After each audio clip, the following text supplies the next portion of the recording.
Welcome back to the Overrated Experience Sports and Sports Betting Podcast. I'm your host, Kyle Blonded, along with our friendly neighborhood man from Ajax. Say hello. It's awesome from Ajax, baby. We're back. All right, here we go. It's been quite a while since we've gone to the airwaves, but we're back because guess what? It's NFL season closing in on us, and this is where the Overrated Experience was born, based on NFL season.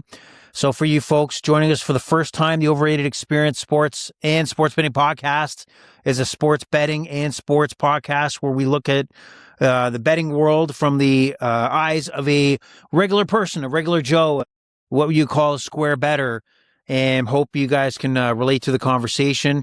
Our picks are for fun. They're not looking for you to win your millions. Believe me, please do not take what we say with a grain of salt. You can also follow the Overrated Experience on X at Overrated EXPER2. That's Overrated EXPER2. So let's get her going. And Austin, it's been a while. So what have you been up to? Not much. Busy at work. Haven't been too on top of football. I got a lot of fantasy leagues to manage this year. I got 3 leagues I got to start today, so that'll be interesting. It's always fun though. Yeah, I think a lot of people are scrambling to get out of, the World Cup, baseball fantasy and dive into football. And not only is fantasy football, you got survivor pools, you got futures, and futures what we're going to focus on here today, predominantly division winners and Super Bowl winners, maybe some individual awards, and talk about the general state of the NFL and some of the big stories that each team faces. So let's get to it. But I want to make sure that I think we're going to start doing is making sure that we level set here, that there's over time since we've last talked, I hear online about a lot of people that are, having problems, slowing down and being, looking at the sports betting world as more of a pastime and a hobby versus trying to make the retirement plan based on trying to win a 18-game parlay. So just be careful out there. Bet towards your budget and expect to lose what you're putting up. So make sure you can manage that if you can, or stay away or take a break. Because guess what? There's always a game tomorrow. So it's just want to throw that out there. All right. So NFL coming to us it's on top of us, man. We're in preseason. Have you been actually watching any of the preseason at all? No, I've been following the scores, but watching, no. I've never been much of a preseason watcher. Saw the Cardinals lost last night. Seen there's one team that made a comeback, but I don't know how important it is. What about you? Do you think preseason actually holds importance, like information, things to learn from?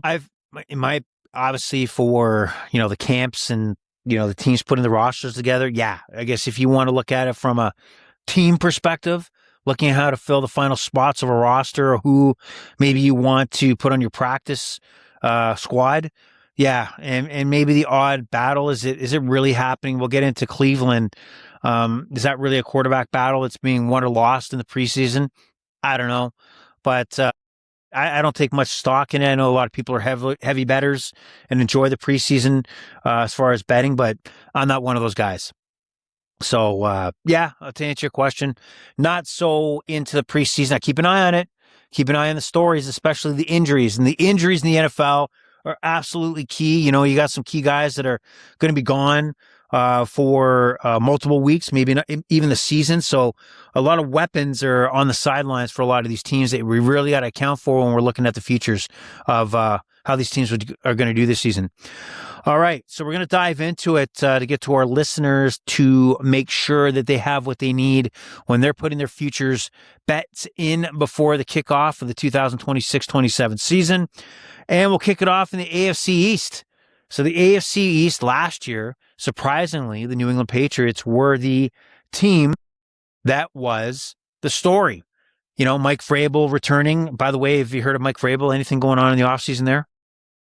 Man, a lot of stuff going on in the offseason. Okay. But he's still the coach, and, at the end of the day, it's like, should that really have any impact on his coaching? It will because of the media, but it's like, for me, I'm almost looking at it as it's a separate thing from the game.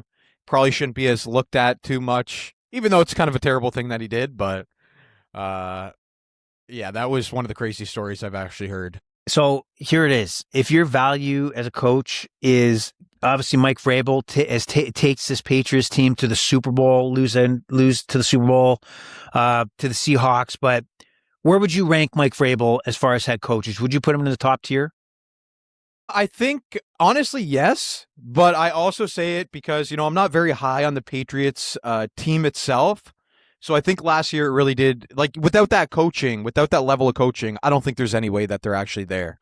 So you know what? I think I would, honestly, going into the season, at least on paper, put him top 5 coach. Right. So let's put the fact that he's a top 5 coach. He just took him to the Super Bowl. That is the difference in the NFL, that if he was a bottom 5 coach and the results were not there, he would not be here. It's simple as that. Like, the NFL works in mysterious ways. And what I mean by that is that as long as you can produce, you have a home here in the NFL. So let's not kid ourselves. If this is the bottom tier NFL coach, year 1, year 2 of a career, see you later, gone. That's it. So Vrabel, because he's top tier, he'll be coaching this team. Now the Patriots, although getting to the Super Bowl, nice run in the playoffs. They had a lot of things going their way. A Bo Nix injury going into the conference championship. A lot of things. The Bills having, a bit of a down year. However, the Bills, from a betting perspective, with new coach Joe Brady, are minus 135 to win the division. And I'll just go down the list here. Patriots are number 2, plus 135. Then it drops off a cliff. The Jets are number 3. Dolphins are number 4. It always seems that the AFC has either has 1 or 2 top shelf teams, and then it just drops off a cliff. And that's what we're seeing this year. Do you agree with the rankings that are Bills, Patriots, Jets, and Dolphins ranking in this division? I agree with the rankings in terms of order 1 through 4 for this division, but I don't agree with the odds that I'm seeing. I see for the Buffalo Bills, I see a 74% return if you place a bet on them winning the division, and that to me is too much. I think it should be more at a 40% return. I think for sure the Bills are winning this division. I think the New England Patriots are competent, but I don't think they were the team they were last year. I think a lot of things had to fall right, and Buffalo is also due for a bounce back. They were on the downturn as well. Yeah, it's a big. You know what? You make a valid point, right? I think we're not sold on what the Patriots are. So the Bills, for example, they have new quarterback, Joe Brady, new head coach, Joe Brady, which was the former offensive coordinator. The Bills are at that point in their window of time with Josh Allen that they got to keep throwing, a Super Bowl run, mix things up a little bit as Josh Allen's their guy. And they're thinking this is the change, that getting rid of Sean McDermott is the choice. So interesting in Buffalo, minus 135. If you're looking to put a nice little healthy wager on that, you're right. There might be some good value there. Now, just going through these teams and some of the stories, what have you heard about the Bills' new stadium? I mean, it looked on the outside, pretty damn good. But a lot of folks are complaining about its obstructed views. Bills Mafia, not too happy. Yeah, I wonder, I've seen the pictures and some of them are awful. Like I seen this one picture and I don't even know how they did this, but it's sitting right in front of the glass plating. Like, so it's like you're pretty much looking through glass the entire game. There's some pictures I've seen, like, you can't see the field at all, I heard that before, like, they're making an effort to make some changes here. So I don't know if they just tape off those seats and don't sell them. That's how it should be. Because those people are going to be standing up during the game, in the Yeah. I'd be standing up the whole game to make it work, So it's a little ridiculous, but we'll see. I think you judge them more when they start selling tickets, to their actual games. Are they still obstructed? Did they make something work? Did they stop selling the seats? But it looks pretty awful. Yeah. Maybe it's being overblown. I don't know. I think the stadium visually looks pretty good. I think, their older stadium was getting a little outdated, especially in night games. It looked poor. The lighting looked like crap. So let's see what happens. But I'd be pretty pissed off that, I'm sitting in front of a glass, like you said, and there's reflection, you're looking reflection, it's frustrating. And you didn't know. Yeah, right. And then, you have Bills Mafia. And I know you didn't have a chance to get down to the old stadium. I had a chance to go a couple times. It's absolutely a shit show down there. And I mean that in a fun way to a certain extent. There's people obviously overly intoxicated that are just nuts. And I'll say that with full compliments. Bills Mafia, man, it's wild. They've built a great reputation going through tables and the tailgating. And it really maybe was the last spot in the NFL where you could probably get to a game with reasonable prices. So I think that is gone. So that's you get one win by having a new stadium, but the economical value of heading down now to Buffalo, especially coming from Canada, it's gone. It's gone. So that sucks, man. So I guess we'll be watching the Bills on TV. Also with the Patriots, AJ Brown. So we're thinking that the Patriots are a bit of a fraud. I mean, I guess that's what we're saying, right? They're a bit of a fraud, that they're going to take a step back. They're thinking differently. They're thinking that A.J. Brown move is that next layer that's going to take them where they want to go. What are your thoughts? What is he going to bring to this Pats offense?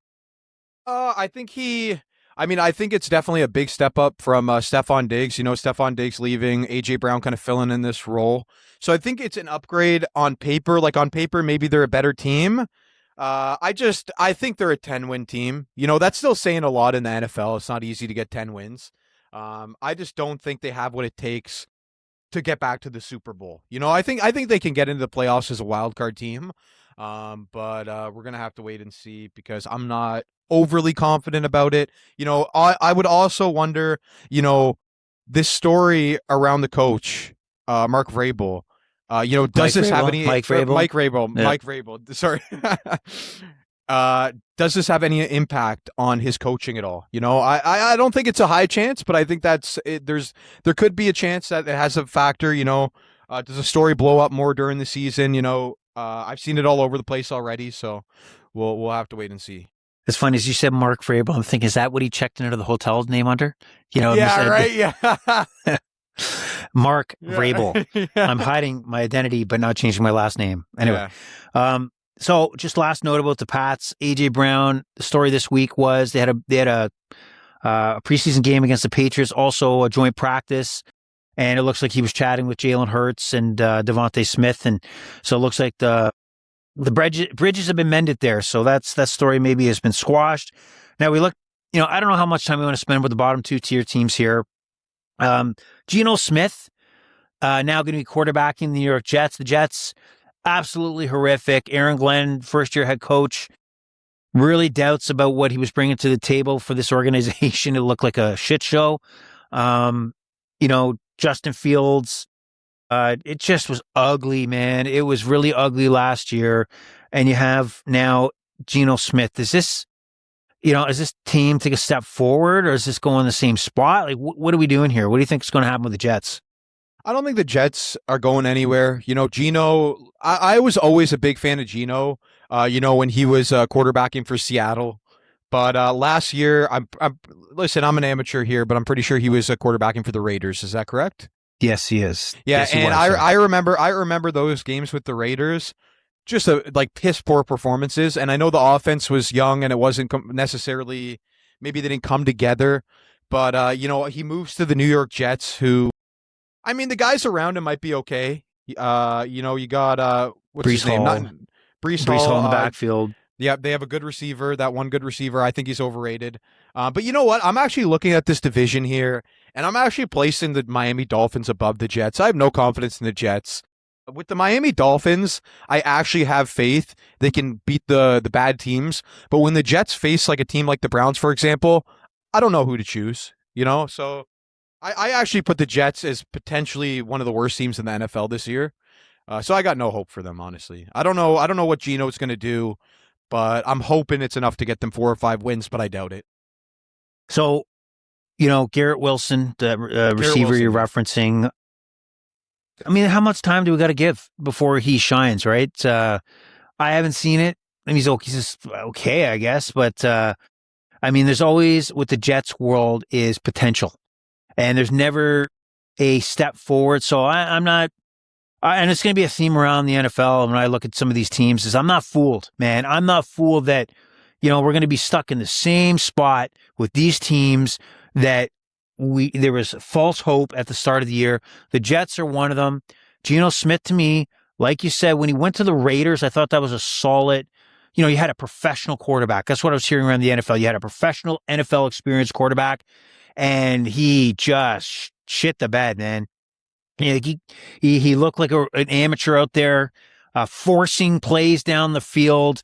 The Raiders under initially Pete Carroll were not feeding Gentry the ball. It just didn't feel like Geno Smith was doing what you thought he was there to do. And I envision the same thing with the Jets. I'm not fooled here, man. I'm not fooled with the Jets that, maybe they'll finish ahead of Miami. I don't disagree with the ranking here in the division, but don't fool me again. Geno Smith is somewhat of a fledgling quarterback that probably will put up the same performance he will. He'll have a couple highlights, a couple bombs downfield, and then throw 3 picks in a game that will just tank the Jets season. They'll be out of the gate slow, and there you go. On to the Dolphins now. We have the Dolphins' new coach, Jeff Hafley, taking over the Dolphins. Malik Willis, big free agent signing from the Green Bay Packers. And I remember quarterback Malik Willis, when he came in with the Tennessee Titans, it didn't look like we could tell which hand he was throwing the ball in. That's how bad he was. Okay, lefty, righty, what are you doing? I don't know what the story is on Malik Willis because this is not an NFL quarterback. However, in the brief time he was in last, or the spot duty for Jordan Love that he had in Green Bay, he actually looked pretty damn good. And that maybe tell you that depending on the organization and the coaching staff you're working under, that absolutely contributes to your development. So interesting pickup by the Dolphins. But another team that's probably not going anywhere. They got rid of Jalen Waddle to Denver. So do you really want to say much about the Dolphins? They're right where they are. They're plus 3,500 to win the division. That tells you everything you need to know. Any comments on the Dolphins? No, I had a fantasy-related comment. Okay. And feel free to keep making fantasy-related touch. Yeah. Okay, go. I'm just in my head because, we were talking about Garrett Wilson, the receiver, and, we're not high on him. But, I feel like no one ever doubts the skill of Breece Hall, the running back. He's kind of a complete guy. But, with the way that Geno and Genty kind of perform together, do you think that, you think Breece Hall runs this offense, or do you think it's going to be more like Geno and the Raiders where the running back isn't used fully? Because I think that's kind of their best play on offense. I'm just curious to what you think. What should happen is Breece Hall should be the main guy getting touches like there's no tomorrow. And he should be a guy you're saying, man, fantasy, he's going to touch the ball, blah, blah, blah. The only risk is injury because he's going to touch the ball so damn much. He's going to be catching out of the backfield. He's going to be holding the rock. He's going to be on the 1 yard line, 2 yard line. I just think the Jets will fuck it up. I think that the problem it seemed like with the Raiders was you gave Geno Smith he wasn't a part of the plan that should have been put in place. And I don't have any confidence that what you just stated, that Breece Hall should be carrying the rock as the main focal point of the offense, is going to be what happens here in the Jets season. So I'll leave it up to you, but Breece Hall is probably the only highlight to me in this offense, to be honest. But I just don't think he'll get the opportunities as he should based on, the decision-making I think will happen on the Jets' offensive sideline. See, I completely agree with you, but what I love is that, I think 2 weeks into the season, we'll completely know what the situation is here with Breece Hall. Yeah. Is he getting 20 touches a game? Is he getting right. three to five catches on top of that? Who knows? Now, I want to make sure that we keep into account that this is a unique year in the NFL as we go on to the other divisions. And these two bottom feeders are probably going to be, a part of this conversation. But there is a projected that there's potentially 6 franchise quarterbacks that may enter the 2027 NFL draft. So there is a lot of, you got to think that if teams will hit the eject button early, if things are going south, to put themselves in a situation to pick up that franchise quarterback. So, the Jets and Dolphins fill into that category, like Arch Manning, through the Manning family, Texas quarterback, Dante Moore out of Oregon, who declined. He was supposed to be in this year's draft, declined probably because the Jets held the 2nd overall pick. And a few other guys, 4 more quarterbacks that we might see a quarterback heavy draft. And, if the NFL, you don't have a quarterback, you're dead, right? And if you could draft the right quarterback, you're setting yourself up to 10 to 12 years of playoff runs and potentially getting a Super Bowl. So very important to keep that in mind when we're talking about futures on some of these teams that may decide to pack it in much early.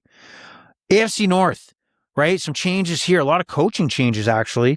The Ravens top it off at even money to win this division. Bengals plus 165. Then we drop off a bit. Steelers plus 500 and the Browns plus 1800. Ravens, new coach, Jesse Minter comes in. Same offense, pretty much. Lamar Jackson carrying the load as you would expect. Derrick Henry, is this the year he falls off? He didn't have the monster year that he did 2 years ago when he first joined the Ravens. So this ranking, Ravens, Bengals, Steelers, Browns sit well with you, or is there value to pick a different division winner other than the Ravens? I actually prefer the Cincinnati Bengals this year over the Baltimore Ravens. I have a good feeling about them this year. They're finally, it seems like they're coming in healthy. The Ravens, Ravens are a great team, don't get me wrong. But I feel like, I don't know, it seems more like Joe Burrow is the type of guy that maybe gets it done over Lamar, but I'm not sure. We'll have to see. But yeah, I just looking at the bottom two teams here, I don't have it out in front of me, but I think it's interesting to take a look at Pittsburgh Steelers just making the playoffs in general, just because they have so many times in the last 10 years, and the numbers don't reflect that. But Cincinnati all the way here for a division winner. So it's funny. It's funny how we look at the Bengals, right? So I'll tell you right now, I think the Bengals fall into that category. I've already seen this show before. The potential. They made their Super Bowl run, right? They made their Super Bowl run. They were on the verge of taking that next step. And then whether it be injury, whether it be underperformance, whether it be their D just can't stop anything, can't stop a cold. I'm not sold. I have to see to believe that the Bengals are taking life seriously. Taylor, head coach, has been there for a while. I don't know if we're going to see a similar. I think they're going to be in playoff contention, but is it going to be that, wow, we started off 0-3 and then we're battling our way back once again, right? And is there going to be, oh my God, Jamar Chase and Higgins are complaining and blah, blah, blah, blah, blah. So I'm not convinced. I still think that the Ravens will win this division. I think you're in a situation in Baltimore where you can make the call to say, John Harbaugh, thank you for the legendary service you provided. We got to go in a different direction because the Lamar Jacksons of the world basically run this offense, and you're not going to have such a radical shift in what he's going to perform week in and week out.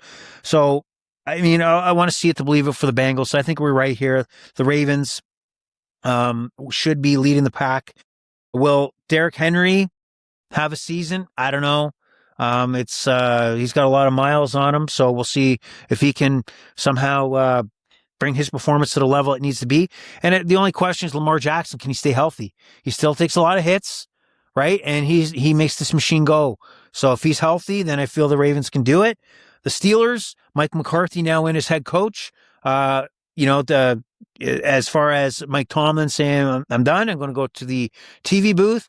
I don't know what we have here, right? In Pittsburgh with Tomlin gone, McCarthy back with Aaron Rodgers. Aaron Rodgers looked like a shadow of himself. He looked like a very old man, in the last stages of his career last season. There was talk that he was not 100%, but at his age, when are you going to be 100%? They brought in Michael Pittman Jr. out of from the Colts, so they've beefed up the receiving core. But can he gain enough space in the pocket for the things to open up for him and DK to put points on the board? The Steelers' D should be solid, but can they stay healthy? So I don't know. Will they make a playoff run? Hard to say. So what are your thoughts on the Steelers? My thoughts on the Steelers, I've always been a big Michael Pittman fan. I think that's a fantastic ad for them. I do think though Rodgers is done. I don't know if he's got enough gas in the tank to go on a Super Bowl run here. The Steelers always defy the odds, but I'm not too high on them this year. Here's the thing too, and I did say, there might be good value at them making the playoffs. I haven't seen the odds. But with Tomlin not being there, how much of their record over the last 10 or the last decade is because of him as well. I always considered him a good coach at the very least.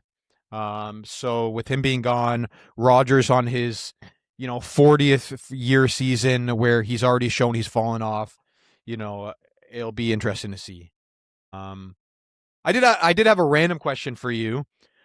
Just because we're on the division, 100% healthy this year. Who are you taking? Joe Burrow or Lamar? 100% healthy? It's a good question, right? Because Joe Burrow, you have to keep the injury factor. I think here's how I'm going to answer this. If you want stats, I think Joe Burrow's going to put up ridiculous stats. If he's healthy and he's got the receiving core and offense, lights out. Fantasy football, watch out. But if you want wins and you want, to make a credible playoff run, Lamar Jackson. So that's my thought. I mean, I'm just looking at the history and or the consistent performance that we've seen over the last few years. So that's my answer. I'm sticking to it. Yeah, see, I agree with the consistent performance, but I do think, Joe Burrow is the one in the playoffs who's made it further. He's made it to the Super Bowl before. Lamar's never done that. But he's once.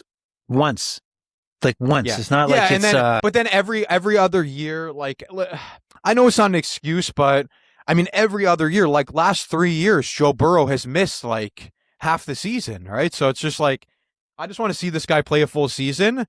But what if he can? Do you believe he can? I believe, I don't know, but it's a big if. But I think if he plays every game, he's top 3 in my eyes. But they, even their D, do you believe in it? Because I mean, they would score 45 points, but they would give up 50. So I mean, that's another hindrance. Yeah, see that, and that goes why he's probably putting up bigger stats as well, right? That Baltimore has that lockdown D. They're probably running the rock a lot more for sure. Yes. And then we go down to the Cleveland Browns. So they are probably where they need to be at the bottom of the division, plus 1,800. Now, the story out of Cleveland is the quarterback battle. Deshaun Watson recently getting booed and then chirping back at the fans about being disrespectful. And Shedeur Sanders coming off pretty solid rookie performance when he got his opportunity in Cleveland. And all signs point that most likely Deshaun Watson is going to be Todd Monken's quarterback, but I don't know if that's the end of the story. So what do you feel is going on in Cleveland in the quarterback battle? It just looks like a crap show. I don't... We can swear here. You don't need the great crap show. All right, sorry. It's a shit show in Cleveland. Their best player by a mile is gone. I got no faith. Deshaun Watson hasn't looked good in how many years, since he's been on the Texans, honestly, I would say. Just nothing to say about the Browns. I don't want to watch this team. I think what you're looking at here is a franchise that can't get out of their own way. I think you're looking at they should be thinking, all right, the Deshaun Watson experiment is done. It's over. Okay? My bet is to try to look at Shedeur Sanders. Is he the guy or not? With a full season as QB1. Give him the full reps, the full vetting process to see if he is your NFL quarterback going forward. I just talked about 6 potential first-round franchise quarterbacks that you cannot miss out on. You cannot miss, okay? So you have to ensure that in this season, coming out of the season, you 100% know who your starting franchise quarterback is going to be for the next foreseeable future. So that's simply the way it is. We lose Austin from Ajax. He dropped off. I can hear you now. Oh, you're gone. Austin's gone. Oh, and he's back. Okay. I've been looking at the stats on my phone. I apologize. Usually I'm it went what? moving the AFK? mouse a lot. What is AFK? You've never heard AFK? No. Away from AFK? keyboard? Away from keyboard. You never heard that? Really, it's a very, Look, it's like LOL, glasses, right? That's It's all like, I went AFK. Yeah, I went AFK. I went away from keyboard. So basically, okay, I wasn't moving my mouse around. So it just, it went on sleep mode, basically. That's what I'm trying to say. If you say so. All right, we're going to pick up the pace here because we're like already a half hour in. We've only gotten through 2 divisions. A lot to talk about here. Right. So AFC South, interesting division. This one I think should drive some conversation. Texans, surprisingly to me, are plus 120 to win this division. The Jags are plus 210. The Colts plus 350. And the Titans plus 900. Now, the Texans, I'm not buying them at all, man. You got what we've seen last year. Are the Texans rightfully the betting favorite here? So, listen, I come into this podcast sometimes without a lot of research. but it kind of That's great to mention on the podcast. No. But I'm bringing out a positive here. But like my genuine reaction to see the Jacksonville Jaguars at 3-1 and being like, holy shit, how is this possible? Yet last year yesterday, me and you were talking about how, they won like 14 games last year or something, 13 or 14 games. It's like, why are the Texans in first here? And why are the Jags 3-1? To me, this is a the clear, Jags are plus the Jaguars. So like the Colts are 3-1, and the Jags are 2-1. For me, if you put $100 in the Jags, you're getting $210 profit here. That's right. Yeah. So wouldn't that not be 3-1? You'd be doubling your money, wouldn't you? 2-1 is doubling your money. 3-1 is tripling your money. Right. You're not tripling money because you have your $100 back. No, you're getting $200 back on the Jaguars. You're getting $200 profit, so you're doubling your bet. That's doubling your money. You're tripling your money though. No, how you trip? if you take $100 out of your pocket, you pass it to the betting window, and then when the Jags win the division, you come back and collect $300. You've only profited $200. Yeah, you profited, but your money is now triple. 2-1. It's not triple. I can't be. You've already. If you turn $1 into $3, you tripled your money. But you're only getting $2 extra. You've doubled your money. No, that's not how I say it. All right. Interesting debate here. I don't know. I will figure it out. Maybe I'm wrong. I don't know. I did. I'm sitting in a basement. Like, what do you want? So am I. Okay. There's just so much to talk about here. Even the tanking that you're talking about. I would love to talk about that because the NBA has made big changes, but I know we got to keep going here. Okay. So you like the Jags to win this division? You think there's value there? I think it's the clear pick. I think if I was making these odds, they're 100% at the top, and it's not even a debate. What did they lose? Like, What am I not seeing here that they lost? There's got to be information that I'm not filled in with looking at these numbers. You know what I mean? Right. I think the Jacksonville Jaguars are in the upswing. I think the Texans are obviously being ranked based on their lights out defense, but with the fact that C.J. Stroud was so bad against the Patriots in the playoffs last year, if I'm game planning the Houston Texans, I'm absolutely taking into the account that C.J. Stroud's not going to move the ball. I'm going to put him in, long field situations. Maybe I'm going to choose to punt instead of going for it on, fourth and short, because I'm playing the C.J. Stroud card where he's going to shit the bed somewhere deep in his zone, and I'm going to get the ball back a few minutes later in a better offensive position. So I think the C.J. Stroud card is going to limit the effectiveness of that defense. I think that teams are going to pressure, settle for field goals, not take chances, and make the Houston Texans play catch up. So CJ Stroud card is going to be a big deal. I don't see him improving. I thought he would have bounced back last year. Remember his rookie year, he took his team into the second round of the playoffs. He had a great season, but has really declined from here. So we can't forget what we've seen. While the Jacksonville Jaguars under Coach Cohen, I really think put the offense in a good position where Trevor Lawrence was, rebounding and his career back on path. But I think the real value here is the Colts, right? So the Colts potentially plus 350 could bring value here. They why can't they, right? They got the horses, Taylor in the backfield, good coach, defense. I think there's value there. And the Titans, well, we'll see what Cam Ward does kind of in his second year as the previous first overall pick.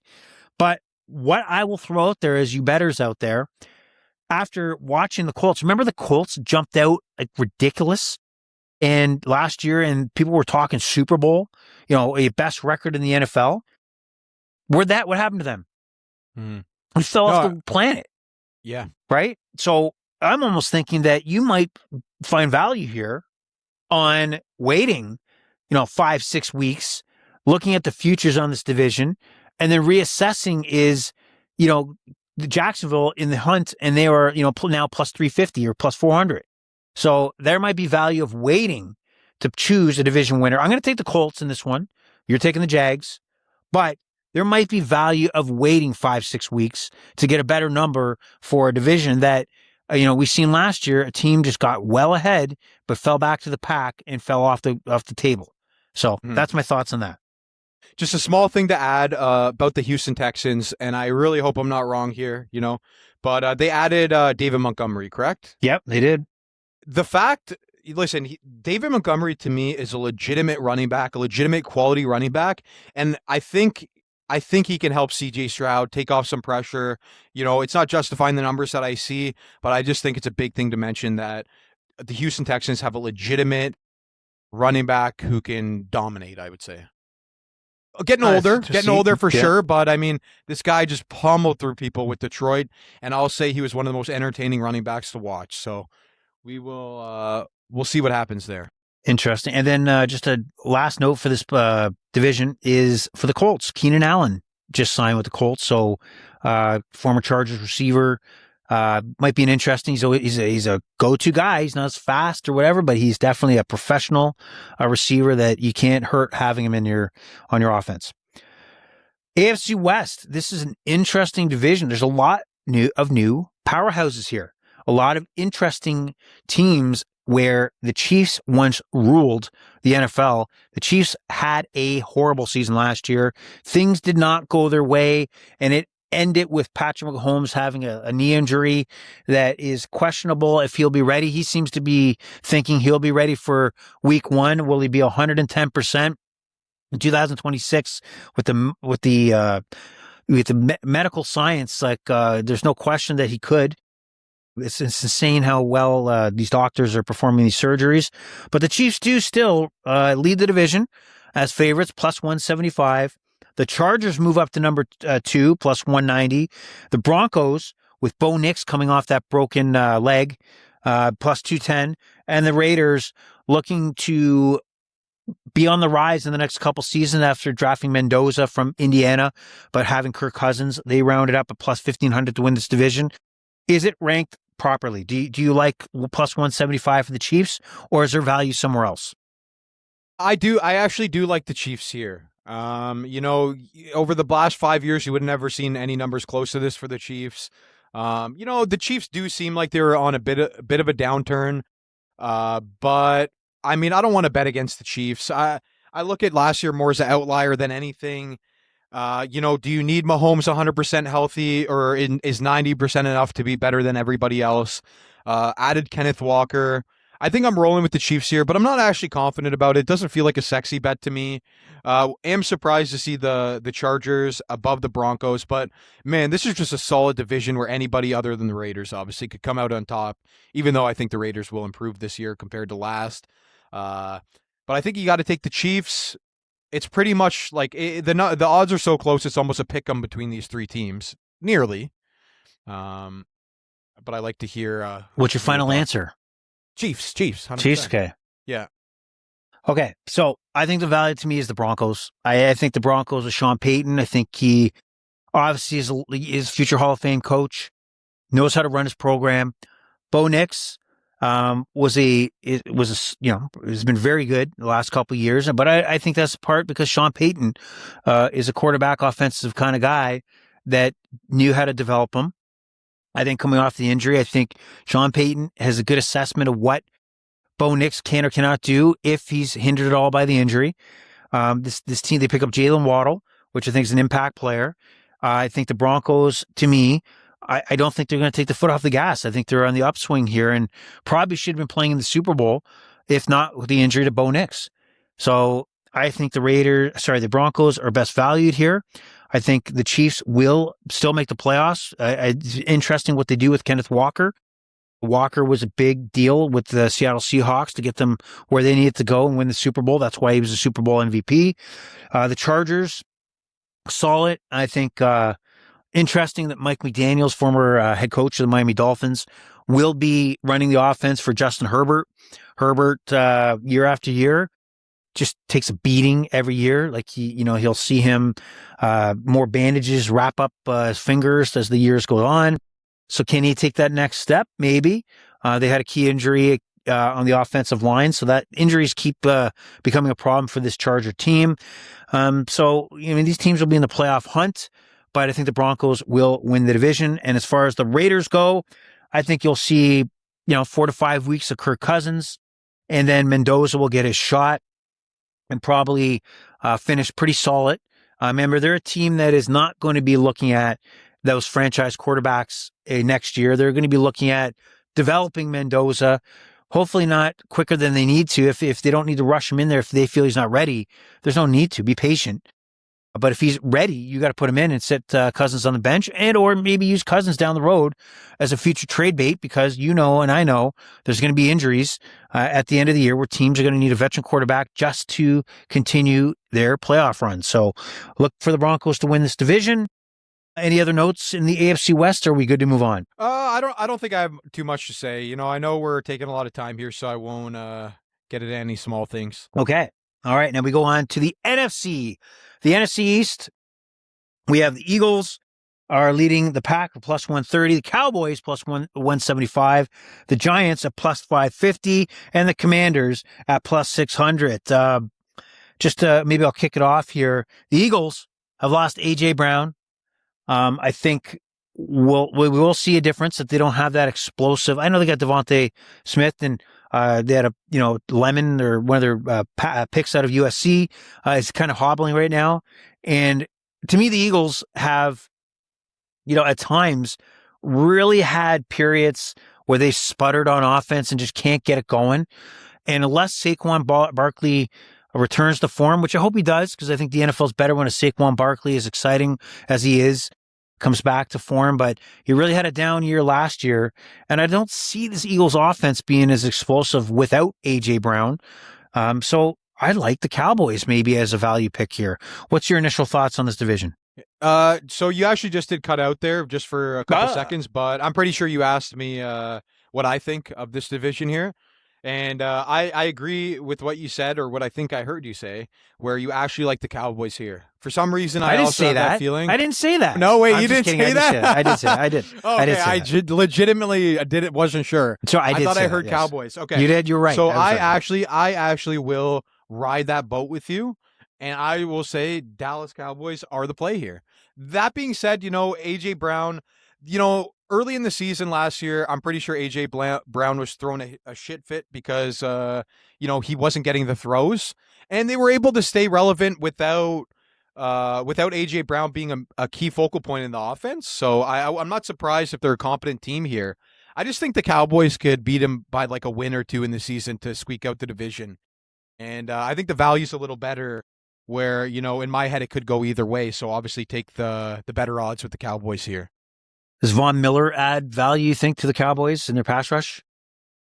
I don't think it's standout value. It's not like Myles Garrett going to the Rams. It's not anywhere close to that. But I think it adds slight value. Okay. And it's good to have, a Super Bowl MVP, somebody who's been there before, somebody who, has all that experience. So I think it adds to the team, but nothing crazy. Yeah, he's won 2 Super Bowls, right, with the Broncos and the Rams. He may be getting along in the tooth. I mean, people probably forget he was with the Bills and was with the Commanders, and really injury plagued and not really a difference maker. But the way that the Cowboys obtained by signing as a free agent, but he got to lose. Maybe there's value here. Will he stay healthy? If he gets 1 or 2 sacks and he puts pressure on a key game, then you got to win there. But it's a bonus, and see what happens with Von Miller. And the rest of the division, you have the Giants, who are looking Jackson Dart, second-year quarterback. Funny thing is, man, there should be a bet on how many times Jackson Dart will be told to go to the blue tent with the number of hits he takes. I don't know if this kid gets it, man. I don't know if he understands that an NFL quarterback has to really take into account the pounding that they take and throw the goddamn ball away, run out of bounds, live to fight another day. He's a guy that might get in his own way. So what's your thoughts on the Giants? I mean, OBJ is back as well. Malik Neighbors trying to get healed. I don't know if he'll be ready for week 1. Scatterboo back after injuring to end his season last year. New coach John Harbaugh, which is a positive. So a lot to think about when the Giants, do you see them on the upswing or the downswing here? I think they're on the upswing. That being said, what you said about Jackson Dart, I think there's some guys where if they're gonna produce, if they're gonna get the wins, they do have to put their body on the line week in and week out. Some guys are talented enough where they don't have, they have a choice. They can hold back a little bit to save their body. But I think him and Scatabo, man, these guys are battering rams. Like they're going in head first and crap like that, right? But it's like, it almost seems like their identity to me, and it makes it more fun to watch. But it's only a matter of time before they get injured, right? Might be their identity. They both went out. But they both went out for the season last year, right? Based on what they were doing. So, well, I mean, it could be their identity, but it's dumb. It's just stupid. Like, I mean, they even had to tell Scatabo no more backflips. So he was doing backflips and scoring touchdowns. Like, what are you doing? So I think he did a backflip in the offseason. Like, hey, no more, man. Your whole function is your legs. And you're going to screw around by doing backflips. You got to use your goddamn brain, man. Big picture, you have a short window. Jackson Dart has an opportunity here. The Giants have nothing else. However, you don't tell me that Jackson Dart and the Giants are not also looking at those 6 quarterbacks that if I have an injury play quarterback, I'm just going to bail. I'm bailing here. Sorry, I'm going to move on to that next opportunity for a quick fix young quarterback. So I don't know who's in his ear, but there's a difference between, keeping a play alive at 3rd and 20 in your own 20-yard line and putting your head down versus, 4th quarter, 2-minute drill, and you put your head down because there's a win in front of you. So he's got to pick his spots or he'll be done quick and they'll move on and he'll be a footnote in the history of the NFL because that's exactly how the NFL works. Commanders, Jaden Daniels, 2 years ago, leads his team to a conference championship. And then you have a bad season last year where he's in and out of the lineup due to injury. They're bringing in Diggs, Deebo Samuel's gone. I don't know what this Commanders team is. I do believe the plus 600 is the right place to do it. Like, where's Jaden Daniels in his career? What do you think is going to happen? Jaden Daniels is a very talented quarterback. I don't know. I don't have much hope, though, for the Washington Commanders. I feel like, they could be a 5 or 6 win team here. I don't know. I don't think they're as bad as the Jets or the Browns. I think they got competency, but I just don't think. And I could also see them finishing above the Giants, even though I don't think it's necessarily likely. But not too much to say. Jaden Daniels fan. I don't know. They could strive for average. You know what I'm saying? They could strive to be an average team in the NFL. If they got up to 8 wins, I think that's their best case scenario. It's funny. I think, like in baseball, when a player comes up to the majors, they get hot and then, people catch on that this guy can't hit a breaking ball. He's susceptible to the high fastball. He doesn't swing on the first pitch. So let's throw strikes. So he's behind the count. I think Jaden Daniels falls into this category of teams after that rookie year and that run have kind of caught on that he leaves the pocket. And, I think they've got him figured out where he'll still be effective, but I don't think as effective as we've seen in that rookie year. And honestly, I feel like he's very fragile. It's no fault of his own, but he's not a big guy. And he's playing with like monsters out there. So I foresee him as being a guy that's going to take too many hits. He's going to have concussions, excuse me, shoulder issue. I just see it. I just see where he's going to be on the IR more times than you can have for a franchise quarterback to lead you anywhere significant. So I hope I'm wrong because when he's on, he's exciting, but I just think he's a fragile kind of quarterback, just a small man in a big man's world. That's what I think. Yeah, I completely agree. But we've all seen Jaden Daniels step up in prime time. He's been quite the entertainer over the last couple of years. And 2 years ago. I mean, it's not 2 years ago. Yeah, but they made playoffs. Did they not that year? Or? But they haven't done it since. Like that's what I'm saying. This hasn't been since. I guess in my head, even at that point, they kind of overexceeded expectations. But I do agree. Okay, and then we move on to maybe one of the more interesting divisions that may have 4 solid teams, and that's the NFC North. Now, the Lions lead the pack at plus 155, the Packers plus 250, Bears 340, and the Vikings at plus 430.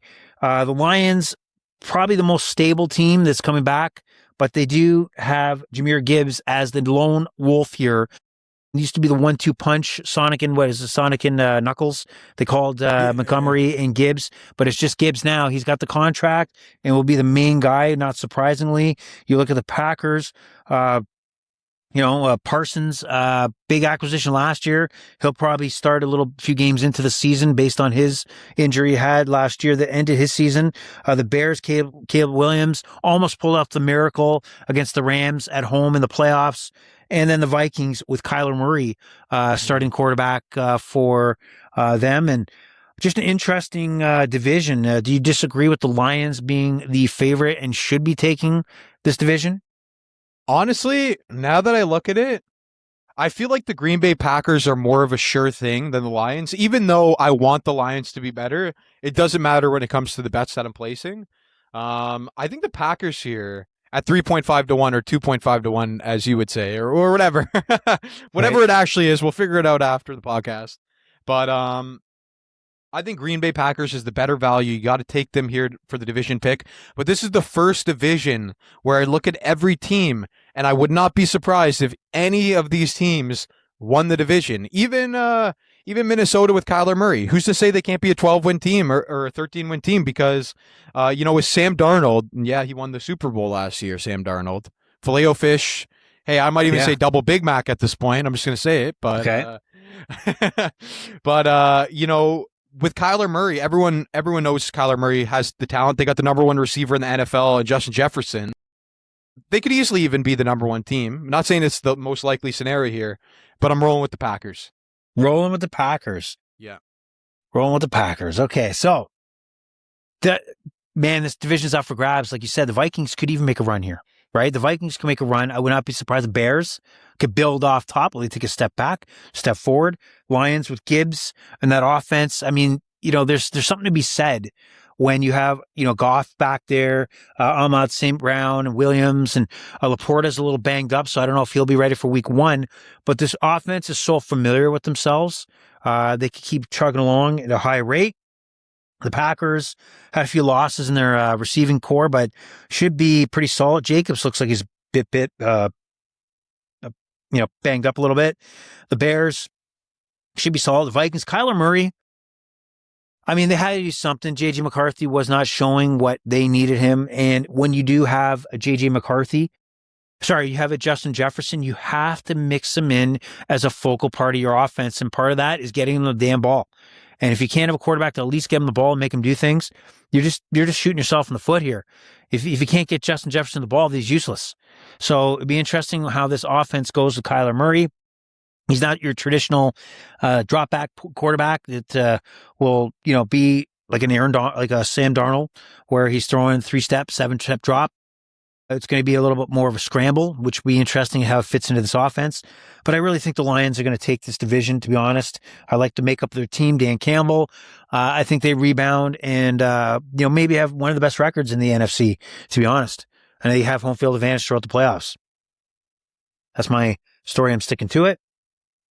And then I hope that's the case. You hope it's the case, yes. Because, would you say that Detroit's probably, what team is the most likable team? Is Detroit one of them? Like a likable team? Definitely right now, over the last couple of years, 100%. Like, I'm not a Lions fan, but they're so likable that I wouldn't mind seeing them make a Super Bowl run. Yeah, they got grit. They have offense. I feel like everyone was flabbergasted last year with them missing the playoffs. That was probably the biggest shock in the NFL, maybe. Yeah. But likable, yeah, 100%. AFC South, again, I think we're looking at a division that is still the weak link of the NFL, and that is led by the Tampa Bay Buccaneers at plus 200, the New Orleans Saints at plus 260, the Falcons at plus 290, and the Carolina Panthers plus 330. Wow, the Carolina Panthers have no respect. Absolutely no respect. I mean, this was a playoff team. So it's interesting that they are at the bottom of the pile here. So is this order correct? Are the Bucs going to take the division? Any surprises? So for the last 3 years straight, we've taken the Bucs winning the division. I think 2 or 3 of those years we predicted correctly. And Baker Mayfield, he feels disrespected. He didn't get that contract that he wanted and that contract that he deserved. And he's fighting for money here. Baker Mayfield is fighting to get paid week in and week out here. And I think, honestly, that's the biggest storyline. I don't want to bet against that. Carolina Panthers, we know they were the biggest frauds in the NFL last year. They were out there beating the good teams and losing against the shit teams. I think there was a lot of luck there. I feel like Tampa Bay is the clear favorite here. Maybe, Atlanta Falcons would be the next team that I'm looking at. I don't want to look at the Saints or the Panthers. But give me Baker Mayfield, even without Mike Evans. Yeah. Like you said, Baker is looking at his contract as a story. He wants, I think, the $50 million over a lengthy period of time. They wants the Bucs to commit long term. I think they were willing to pay $50 million, but not for the length of time that he wants. Imagine in your life you could say, you know what? I'm going to say no to the $50 million right now. I'm going to turn that one down, guys. I'm going to turn that extension down and take my chances of getting my head taken off as a quarterback in the NFL and losing the opportunity to make that much coin. So I hope that doesn't become a deterrent for this Bucs team and Baker gets in his head that, he's pissed off and it affects his play. I hope it doesn't. The Bucs has not been, they've been maybe the best team in the division, but they haven't really, destroyed this division and like set themselves apart in a way. But, I do believe they take it. So I think we both agree on the Bucs. It's plus 200. The Saints are going into, Tyler Shook is their guy at quarterback. Solid. Will he come back and improve? I mean, if slight improvement could mean that they are challenging for the division for sure. So interesting to see here. Falcons, Stepnoski in, former Cleveland coach, now overseeing the Falcons. Good offensive mind, but it's Bijan Robinson is a generational talent. Would you agree with that? Oh, yeah. A lot of people consider him the number one running back in the NFL. I still have Right. Gibbs over him personally, Right. but he might be he might be the most complete running back. Right. So there's a small window where you have an exceptional talent like that, and they're really in a pickle right now because Tua has looked horrible in the preseason. We talked about what does preseason mean. Well, I mean, if you look at Tua, maybe that is an indication that you're not going to, this guy's like on the decline, even worse than we thought. And that could be a hindrance. And Michael Penix Jr., that, their first round pick of a couple years back is just been cleared to practice. And there's a reason why they went after Tua and other bodies because they didn't trust him and he wasn't explosive enough. So what do they have in Atlanta? So that's going to be a mystery. And they lost a couple of their pass rushers to injury and suspension. So it might be tough sailing. The only thing saving the Atlanta Falcons might be the division they're in. So not holding out hope. The Panthers, honestly, I mean, they were successful last year with Bryce Young, despite of Bryce Young. Right? Despite. So, I mean, there might be value there in the plus 330. So, despite Bryce Young, but the Bucs, I'm just going to take the Bucs as I'm not confident, but they're the best of the worst in the division. Let's say that. We move on to maybe the heavyweight division of the world, and that's the NFC West. And that is with our Super Bowl odds-on favorite, the LA Rams, minus 120. The Seattle Seahawks, defending undisputed champions of the world, plus 220. The 49ers at plus 350. And the Cardinals well behind it, plus, what do you think they are plus? Plus 10,000. Plus 10,000. Well, you have three potential Super Bowl contenders here, and then you have the Cardinals. So that's a tough one to, I mean, the Cardinals are not looking good in their own division. They may not get a win in their division here. So let's start with this, is that the Seahawks are the defending Super Bowl champions. However, the Rams are the favorite. I know that the Rams picked up Myles Garrett in a big trade with the Cleveland Browns. Is the Seahawks being disrespected here? Very disrespected. Very disrespected. Okay. That's my boy. That's my boy, Sam Darnold. Okay. But either not. Okay. Unless you agree that you're going to choose somebody other than the Rams or the Seahawks, then you are a part of that disrespect. So who are you going to take to win the division? You know what? No, I'm taking, here's the thing. Right now, this bet is based on I'm betting on the numbers. I'm not betting on you're giving me a straight bet and I'm picking who I'm going to win. I'm looking at what has better value, and that is clearly Seattle. I guess it comes down. Seattle beat the Rams in the playoffs last year. Stafford's getting older. I kind of think it comes down to how massive is the impact of Myles Garrett going to a team like this? Like a guy coming off a season of 20 sacks? Going to the, maybe the last year you'd call him the second best team in football. And, but I don't know. Seattle is a legit team, a legit threat. And I don't think they're going anywhere. I like Seattle over the Rams in this division. San Fran, getting Mike Evans, what a huge ad. That could honestly make them even more dangerous. But I think you got to go with Seattle. I'm a big Sam Darnold guy. I feel like he's consistent. I feel like I don't know. There's no reason to doubt Seattle. They dominated the Super Bowl. The Super Bowl, they technically, listen, it was the shittiest Super Bowl I ever watched, but technically it was the most dominant Super Bowl I've ever witnessed. The other team, it was a shutout. They didn't allow the Patriots to score a single point. You know what I mean? So I'm not doubting Seattle here. I'm not doubting my boy Sam Darnold. I might even eat a Filet-O-Fish. I might even eat a Filet-O-Fish on air just for fun, out of respect for the man. Or did the Patriots score a point? Did they score 3? They scored 3. If they scored, okay, I might have been thinking not a touchdown. That's it was 29-13. What? No. Yes. It was only witnessed by a couple billion people watching the Super Bowl, man. Listen, it was an awful performance. I'm sorry. They didn't score a point. That's what it felt like. Sorry. And you really disrespected the Patriots there. Wow. That's a huge disrespect to Mark Vrabel, and the Patriots. And he's a dirty cheater anyways. That's right. So I think you're correct. I think the value is the Seattle Seahawks. The Rams, obviously, where, one coach's challenge or booth review away from maybe representing the NFC in the Super Bowl on that Sam Darnold play for the 2-point conversion. That was weird. That was a difference on how things lined up and playing at home or not playing at home. So that's a big factor, and they're legit, no question. Matthew Stafford was the NFL MVP, and he deservedly so. He had it, the MVP for a while, and it was kind of dipping a little bit from Drake May coming back into the mix, but he earned it. He deserved it. But he's an old man. I mean, who says he's going to stay healthy, right? One, problem with the availability of Matthew Stafford, that Super Bowl hope goes out the window, right? It goes out the window. Are they going to get Aaron Donald back? Is he going to come out of retirement? There's a possibility that he sticks around and waits to see how the season's going. I don't think there's a rush for him to come back. Do you think it's best for him to hop on a plane to go to Australia as potentially his first game back? No.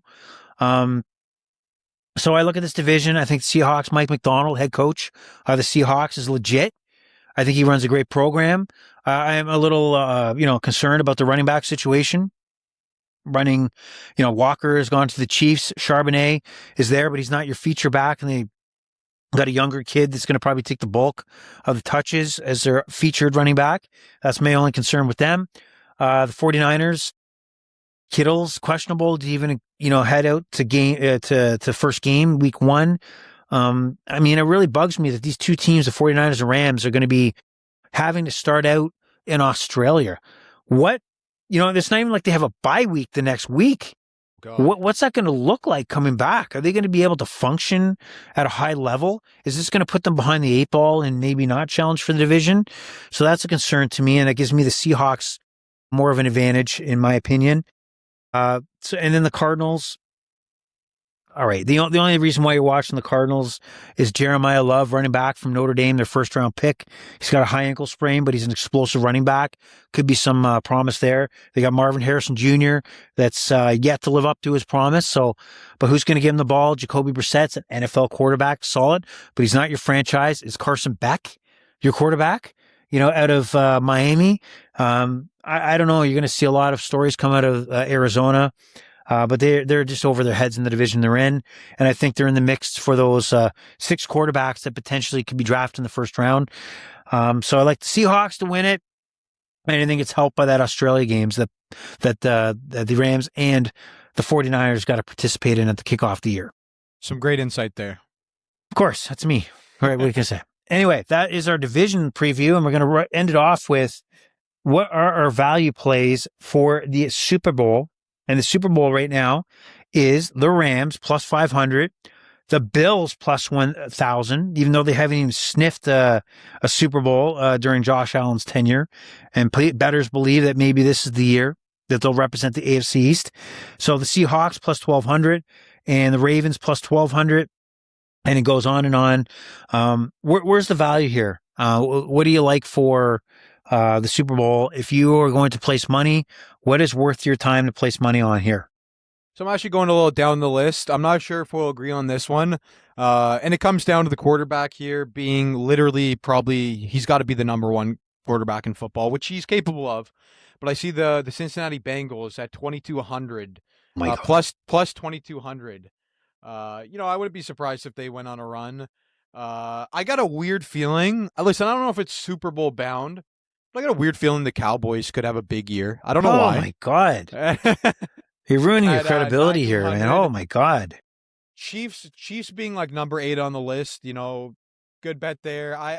I'm trying to lock in right now my value pick. Maybe you can make your pick and then I can lock mine in. Okay, I'm going to say that there is value on the Chiefs. Even though I said that the Broncos would win the division, I think the Chiefs will get to the playoffs. I think you having plus 1,700 for the Chiefs, despite the injury.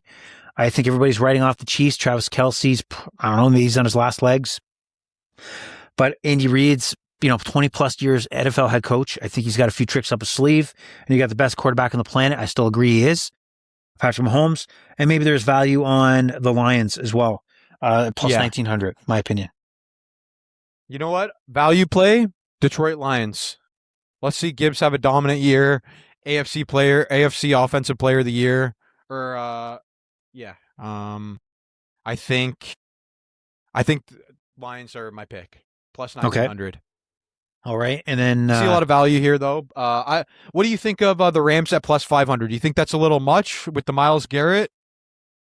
You think that's justified? I guess. I mean, they got a stacked roster. I mean, Sean McVay, head coach, has a lot of credibility that he is one of the top tier coaches. So you got the whole mix, right? You got the offense. You have the reigning NFL MVP at quarterback. You have Puka, and you have Devonta Adams. You have the running situation. Your defense has improved. I mean, we've always talked about the Rams having a great no-name defensive line, young players, great draft. I mean, the Rams got it all. The Rams have the drafting capability to find diamonds in the rough. The coach, offense, defense. I mean, they got the whole thing. But I mean, I don't know if you're going to put plus 500. I'd rather stick to more of a value where I see other teams making a run. The NFL season is long. Injuries play a big role in it. So I'm not sold on the Rams necessarily being heads above everybody else when it comes to the end of the season. It's not like baseball when you see the Dodgers and it's just a clear pick, At the end of the day, when you look at the Rams being plus 500 and then the Seattle Seahawks at plus 1,200, it makes you think it should be a little closer than that. I think looking at the Seahawks is what really makes me think, maybe this should be plus 900.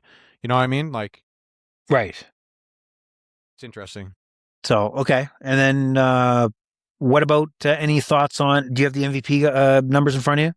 I can in a second here, sir. If you want to name off the favorites. I do not have it in front of me. I don't know. Oh, boy. Awards. Oh, okay.